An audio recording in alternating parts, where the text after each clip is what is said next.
धीरे धीरे बाहर जाने वाला गेट से जाते रहिए।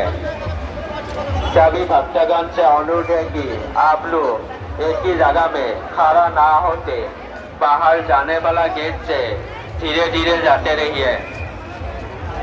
पकेट मार पर सावधान থাকিব। নিজৰ বস্তুৰ ওপৰত নিজে নজৰ ৰাখি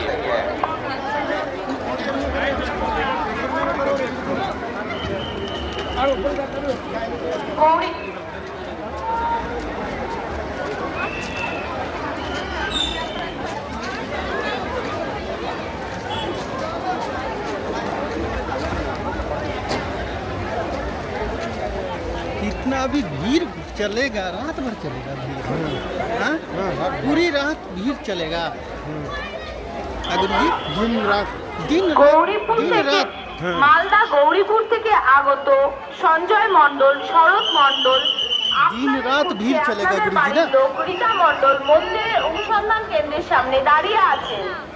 গৌরীপুর মালদা থেকে আগত সঞ্জয় মণ্ডল, শরৎ भक्तगण से